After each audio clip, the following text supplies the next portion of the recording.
Hey there, everybody. Welcome to another episode of Classic Gaming Brothers. I'm Seth. And I'm Zach.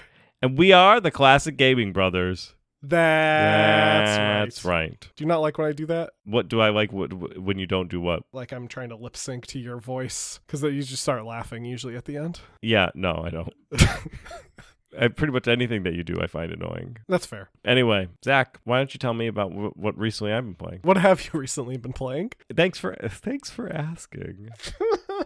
I'm keeping all of this in so you can't trick people. I'll edit it before you release it. I'll get my scissors and I'll cut the tape because we actually just record each other on cassettes. We record it on film, then, which is very weird because film does not record audio, so I don't know how that happens. Yeah. But then we transpose it over to magnetic tape, and then we edit it using DVDs. Yeah, we do this in the same room. Yeah. Now, thanks for asking, though. Recently, I've been playing Ori and the Blind Forest, the definitive edition, which was developed by Moon Studios and published by Xbox and was originally released back in 2016. It tells the tale of a young orphan destined for heroics and is a very visually stunning game and is an action platformer where you play as Ori. And the beginning is really sad. It is just like a very, very sad beginning, and it made me very upset. But it's snappy. I really got it so that I can play it on my Steam Deck because I feel like it fits right in with my like collection of Steam Deck type games like Hades, Hollow Knight, and now Ori and the Blind Forest. I think they're all very like games that are fun to play on the Steam Deck versus on my computer, but I was having a good time playing it on the computer, which is where I played it last. But yeah, so I'm excited. I hear it's got a really good story, and I'm kind of excited just to play just a game. I'm kind of still in that post Baldur's Gate type of fog where I'm just trying to figure out what I want to play that's not Baldur's Gate, because I played a lot of that game and I need to not go back and play it for a little while. But the Adventures of Din Din will come back. Zach. Yes, Seth. What's the episode about today? No, that's not how that works. Zach, what have you recently been playing? Seth, recently I've been playing a bit of Warcraft 2000 Nuclear Epidemic. Sadly, I've only been able to play a bit of the game because after I got it to work in PCEM, it immediately stopped working the next time I tried to play it. For those who don't know, PCEM is something we've talked about. We mentioned it a few episodes ago, but it's a tool that you can use to emulate hardware of an old computer. So you can emulate things like the computer's processor and motherboard and graphics card. And then you can do something like install Windows 98 to this computer and play old games if you want, or use legacy software. Warcraft 2000 Nuclear Epidemic came out in 1998, so I thought it would be perfect to play on a Windows 98 computer. And sure enough, I got it to run for a bit, and then suddenly it just stopped loading anytime I tried to reload it, and I would have to force close the game and restart the computer, which was annoying. So I'm going to play around with it. Maybe I can get it to work again. But it did work for a bit.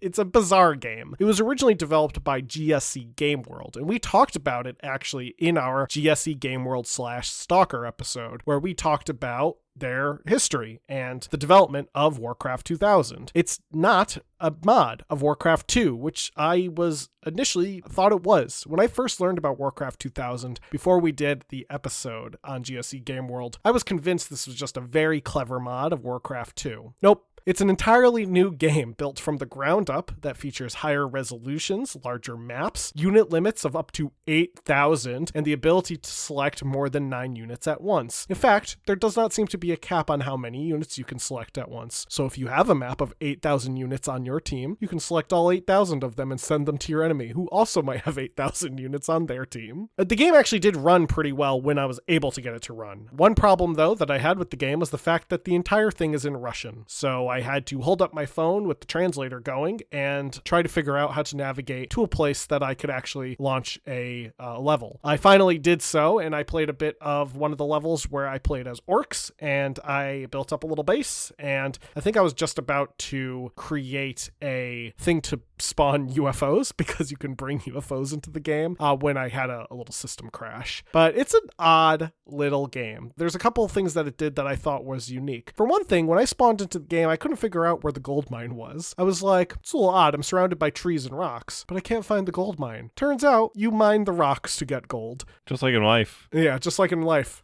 So your characters will mine the rocks to get gold, and the sound they make to mine rocks is very loud.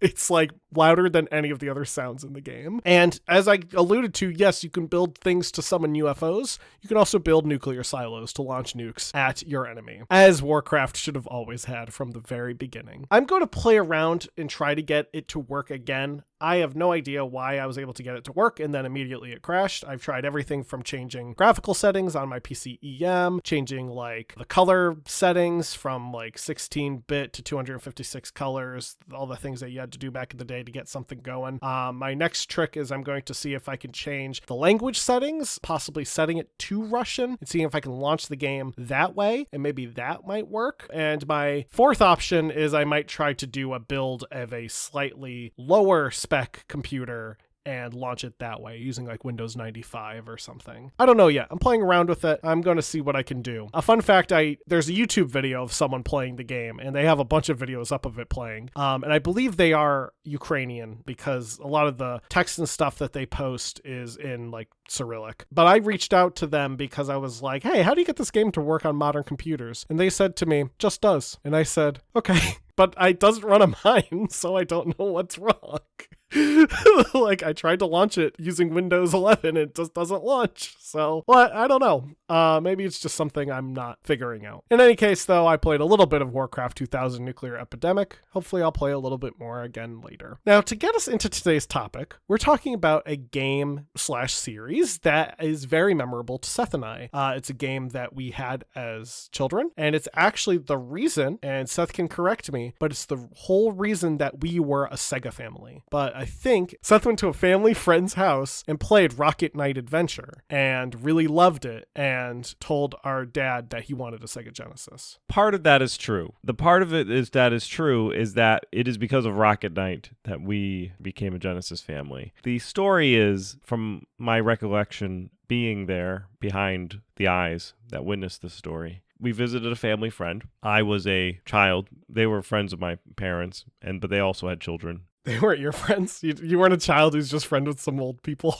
No. So we showed up, and I still have vivid memories of them playing on the Sega Genesis, and they were playing Rocket Knight. Their children, not them. They were having grown-up time with my parents, which I assume was sitting around and complaining about children. Their oldest, he was specifically playing the Sega Genesis and was specifically playing Rocket Knight, and I loved it. I thought it was the best thing ever. I was really into medieval arms and armor at the time. I think I still am a little bit still into medieval's arms and armor, but it is a possum, and I like animals, and he's dressed in armor, and he has a rocket pack, and he blasts off. And for me, little Seth, it was a match made in heaven. I don't know if I actually played it because it's a single player game, and I don't know if I was ever given a chance to play the game. I just was really excited about it, and I think I maybe played a little bit of it. And that Christmas, my dad got us a Sega Genesis, but I don't think we ever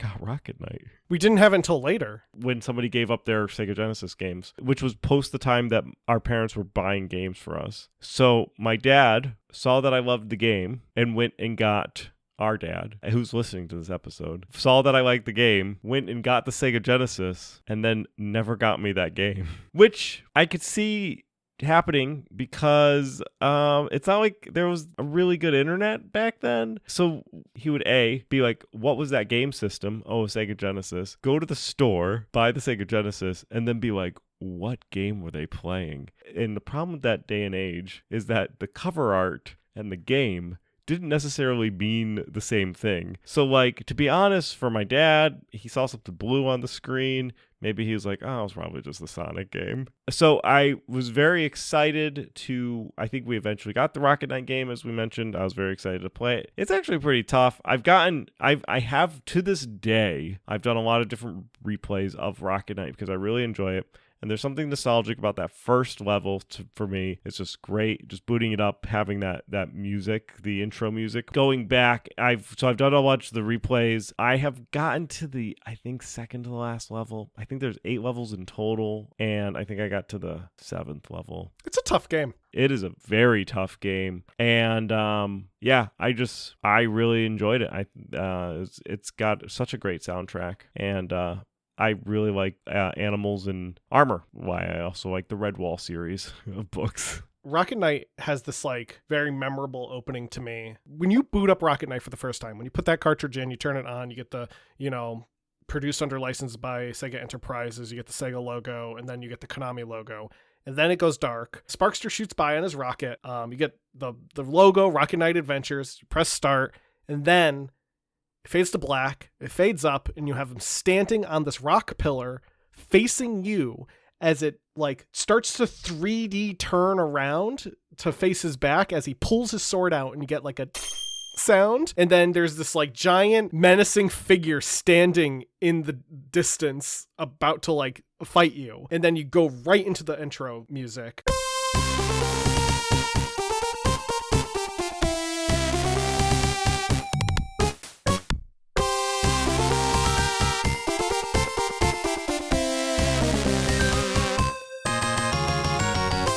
And it's just this epic intro song as you're walking through a field and there's flames in the background and you see like mechs destroying a town. It's just like a crazy cinematic opening for a 16-bit Sega Genesis game, right? They put in a lot of work into making this game look beautiful. And I think that's one of the reasons why Rocket Knight holds a very special place in my heart as a game that made me realize that the Sega Genesis was very capable. And whenever one of my friends would tell me, oh, the Super Nintendo was so much better, the music was so much better, I would say nonsense, because you've never heard Rocket Knight, and then I would play Rocket Knight music. To get into the history of Rocket Knight, we've talked about Konami a few times. I don't know if we've ever really talked about them as a company, but they were originally founded in 1969 by Kagemase Kozuki as a jukebox repair and rental company. By the late 1970s, they transitioned to coin-op machines, and then by the 1980s, they'd started to churn out arcade games. Some of their earliest titles included, a little game called Frogger, another game called Yi Ar Kung Fu, Time Pilot, and Track and Field. Through the 1980s, they continued to put out arcade titles and briefly skirted with developing games for the Atari 2600 and MSX home computers. However, in 1985, as the NES began to take hold of the market in the United States, Konami was right along with them,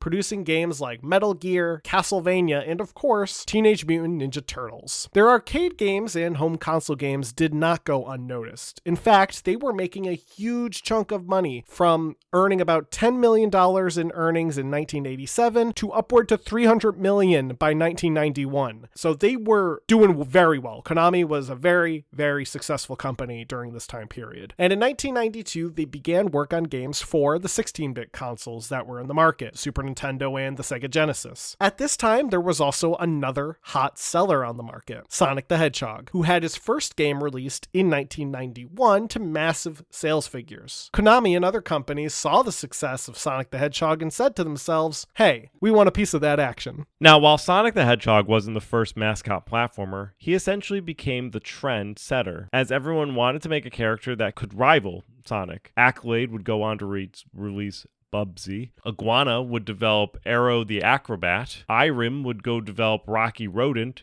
And Tengen would give us Awesome Possum kicks Dr. Machino's butt. People wanted to make the next Sonic, and Konami was no different with their game Rocket Knight. And also, at the same time, we had Mario going on in Nintendo. So, there was definitely a presence of... Right. But in all fairness, Mario is very different than what people were trying to go through with Arrow the Acrobat, Bubsy, and Awesome Possum and Rocket Knight. There was this idea that you needed to have a fun, cool, hip animal. Mario is all of those things. So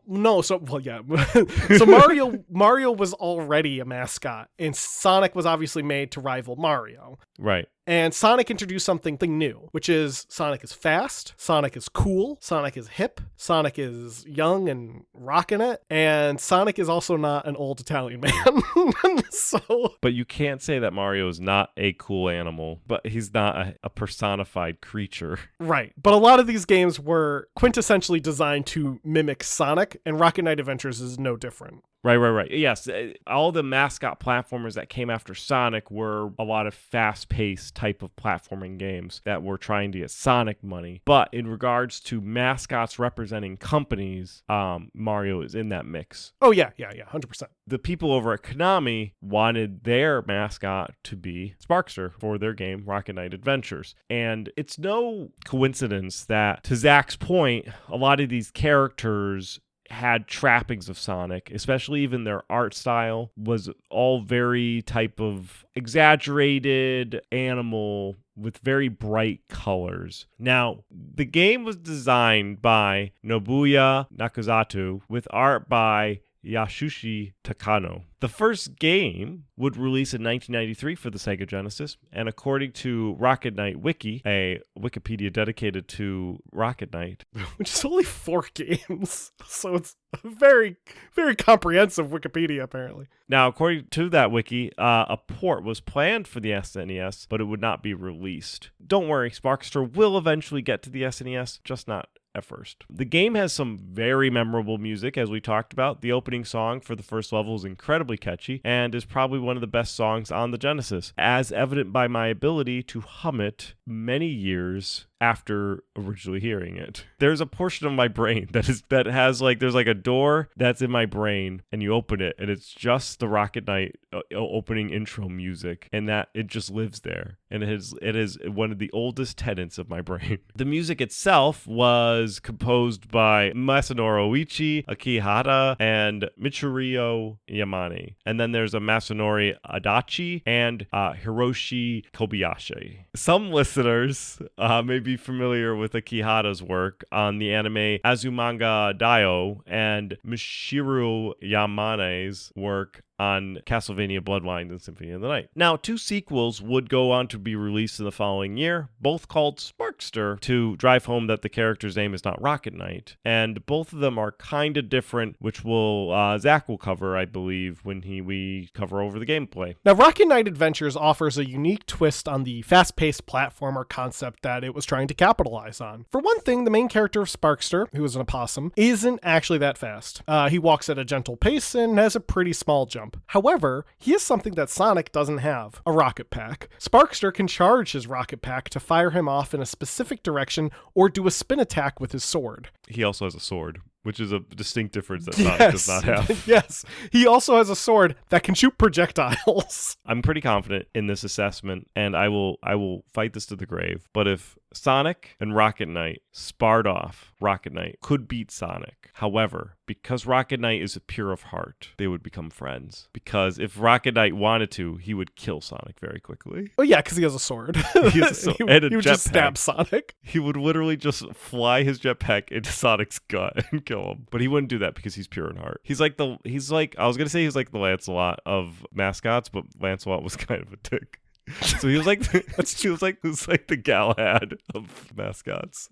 Most of the gameplay is centered around this style. Levels were designed to allow Sparkster to rocket up to high locations, and a few stages do have the ability for Sparkster to fly non-stop, using his sword's energy as a projectile, turning it into kind of a scrolling shooter. These sequences are always fun. You usually have to fight these like big bosses that are like in one is like this big snake boss. The story of the first game follows Sparkster's quest to save Princess Sherry from his rival Axel Gear. The game begins with the land of Zephyrius being invaded by a tribe of pigs who are part of the Devotanitis Empire. As you get to the castle, the princess is captured, and you must go off to save her. The sequels kind of follow similar storyline. They like go off of this story with additional quests that you go on in order to defeat the big bad. The gameplay changes up though in the sequel. Sparkster, Rocket Knight Adventures 2, came out for the Sega Genesis in September of 1994. One major difference in Sparkster for the Genesis is that your rocket pack automatically recharges. Also, your sword no longer shoots projectiles. This change does make the gameplay quite different, as Sparkster now is more reliant on the jump pack for his attacks, as using the sword can be tough due to its short reach. The automatic rocket pack charging does also make the game kind of interesting to play, as it becomes a bit more faster paced than the first game, but also in my opinion it can lead to some frustration, as you can accidentally fire off the rocket pack when you don't intend to, and thus launch yourself in a place you don't need to be. However, you can do consecutive boosts, which are great. So you can shoot off your rocket pack. If you charge enough boost, you can shoot off another blast. You can do kind kind of a double boost. The SNES game, also called Sparkster, which also came out in September of 1994, changes the gameplay back to the original style.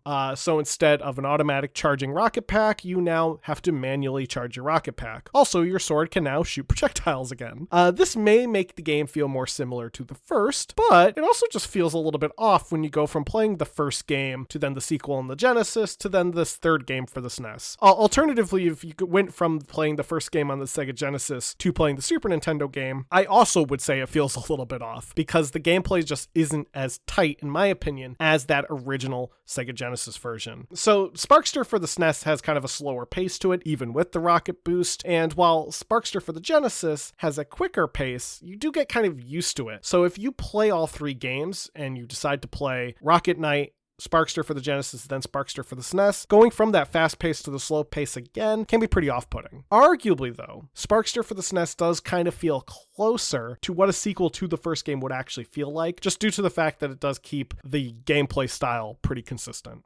So how did the game do? Well, I would say it did perfect. It captured the one person it needed to capture in this world, and that was me. Hats off to you, Konami, and 10/10 across the board. Though, on release, Rocket Knight Adventures was positively reviewed by publications like EGM, who gave the game a 40 out of 50 and would reward the game the Editor's Gold Choice Award. The publication Computer and Video Games gave the game an 88%, I'm assuming out of 100. Games Master gave the game a 92%, and the publication Game Pro ranked the game at 16.5 out of 20. All relatively pretty good scores. Sparkster for the Sega Genesis would receive some positive reviews on release, with EGM giving the game a 7.2 out of 10, but saying that the changed gameplay mechanic took some getting used to. Listen, EGM, if we didn't change things, it would be boring, but if we change things, it takes some getting used to. So cut your crap and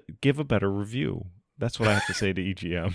They gave it a 7 out of 10. That's not terrible. It's not like they failed it. 7.2 out of 10. Yeah. EGM's weird. They do the weird point system. The publication GamePro criticized some of the later parts of the game, but ultimately said that the game was a good progression from the original. Thank you. The publication All Game would go on to give the game a 4.5 out of 5 and said, "You won't be disappointed."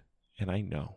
Thank you. Sparkster for the SNES also scored positively, but GamePro would criticize the overall lack of improvement from the first game. EGM gave the game an 8.2 out of 10, and Power Unlimited gave the game a 76%. It would go on to receive the Best Sound Effects Award in 1994 by EGM, and also made it to the top 100 list of Best SNES Games from IGN at number 87, and Top SNES Games from the magazine Total with an exclamation point coming in at number 74. I mean, just placing in the top 100 for best SNES games is pretty good because there is a lot of SNES games. Now, in terms of its legacy, Sparkster as a character left the world of video games briefly when he appeared in a short-lived comic storyline as part of Sonic the Comic magazine from Fleetway. Where he killed Sonic.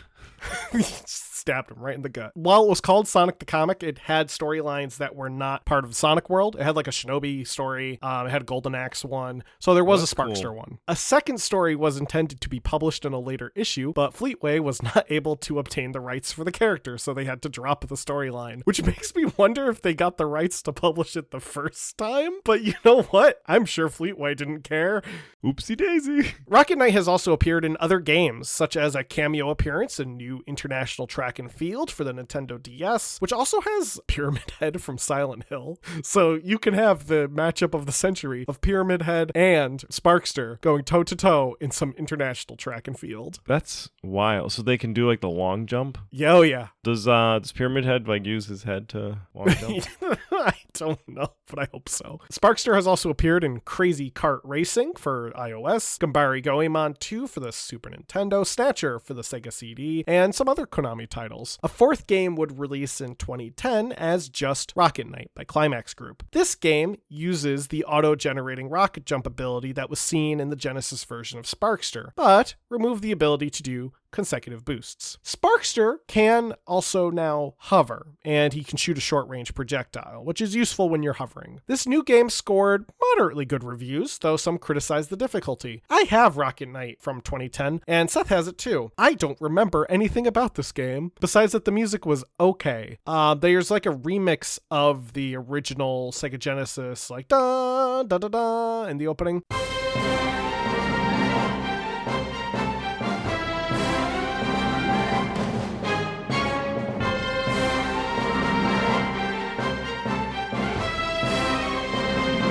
Not as good as the Genesis version. The Genesis version does it the best. But, yeah, it's okay. I don't remember hating the game. I don't know if I played through all of it. Sparkster will, however, be coming back this year, 2024. It was recently announced that the 3 original Rocket Knight games would be coming to modern consoles, with a physical release being done by Limited Run Games. This collection will be called Rocket Knight Adventures Resparked. Rocket Knight is a great game. Sparkster is a great character. It's kind of unfortunate that there's only really 3 games with him, and then the new one in 2010. I am excited to see the collection come out. I will probably be picking it up because while I have a copy of Rocket Knight Adventures, and I also have played Sparkster for the SNES and the Genesis, as it's pretty easily able to be emulated, I don't own copies of those games, and those games are very expensive. Sparkster for the SNES and the Genesis. Right now, if you want to get a copy of Sparkster for the Sega Genesis loose, it's going to set you back $100. For a CIB copy, it will set you back $325. For Sparkster for the Super Nintendo, if you want a loose copy, it will set you back $155. A CIB copy of Sparkster for the Super Nintendo will set you back $745. Yeah, sometimes you just gotta play games any way you can. Having this new release, though, coming out for modern consoles will be a great way to re-experience these games, so I look forward to picking it up. Now, that will do it with our Sparkster/Rocket Knight episode. A great game, and the reason that Seth and I became Sega kids.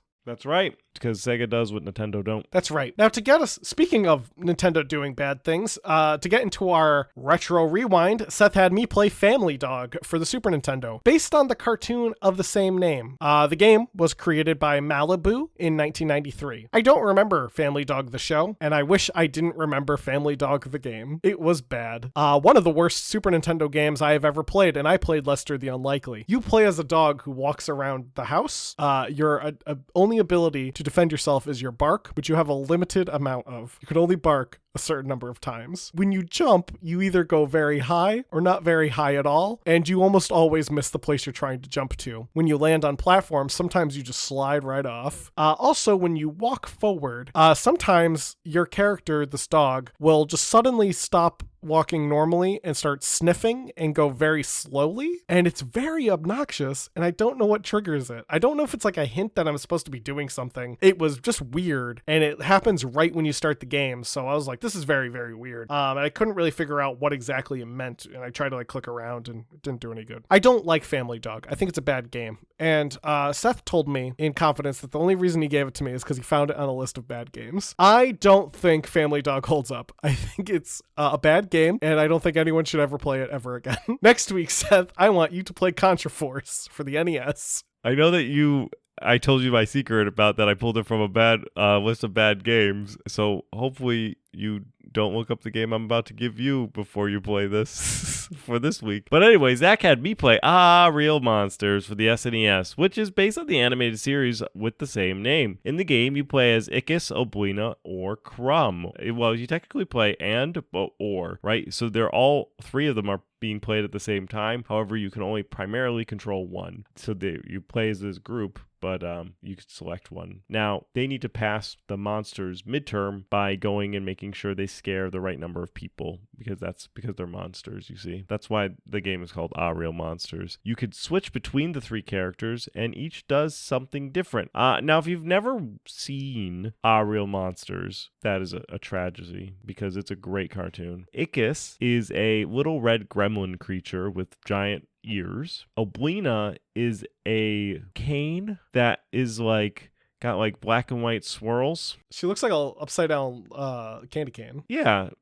And then Crumb is a man, but if a man was only a mouth and his hands held his eyeballs and he had feet. attached to his face mouth. You know, Crumb kind of looks like a ball sack. Crumb is most decidedly a ball sack with feet, hands, and eyes. And it was back in the day when people just drew things for cartoons, and it was okay because the kids didn't get it. Now, they each do something different. The reason why you play with three. Ickis can fly for a short period of time with his flappy ears. Oblina can reach high ledges because she can extend herself. And Crumb can scan off-screen areas because he just throws his eyeball, and then you control his eyeball and you can see where you may need to go, or where there's maybe a hidden thing, because it's like a platformer. I love this game, but for nostalgic reasons. If you have no connections to the show, it is just a mediocre platformer. I think it holds up in regards to the art style, but if you don't know anything about Our Real Monsters, I don't necessarily know if you need this game in your life. I think there's a Vikings game where there's like 3 Vikings or 2 Vikings that you can control, which is The Lost Vikings, which you had me play. I think that's a better platformer, or at least puzzle platformer. Anyway, Zach, next week you can play Rap Jam for the SNES. Man, I'm looking forward to that game. I sure hope the company that made Rap Jam produced more than 2 games. Me too. Anyway, thanks everybody for listening to our episode. If you want to be able to follow us and learn more about our episodes and when they come out, you can always follow us on our social media. We are on Twitch, Facebook, and Instagram at Classic Gaming Brothers, and Twitter at CG Brothers Pod, as well as Blue Sky at CG Brothers Pod. You can find our show wherever you listen to your podcast apps. Feel free to give us a good rating if you are in there and you want to help support the show. Ratings go a long way. You can also tell 3 of your friends, because if you tell 3 friends, then you probably enjoy the show. If you tell more, you probably don't. So that's kind of the way that you want. Also, if you wanted to reach out to us, talk to us, have a conversation with us, recommend a game that you want us to talk about, recommend an episode, give us anything that you want to do, write us a poem, you can do so by sending us an email at classicgamingbrothers@gmail.com. If we get enough questions, maybe we'll read them out loud instead of just the order from our producer that looks like it's just that he wants beans. Anyway, Zach, am I missing anything? The one thing you are forgetting, Seth, is don't play games like my brother. And don't play games like my brother. I've been Zach. And I've been Seth. And we've been the Classic Gaming Brothers. That's right.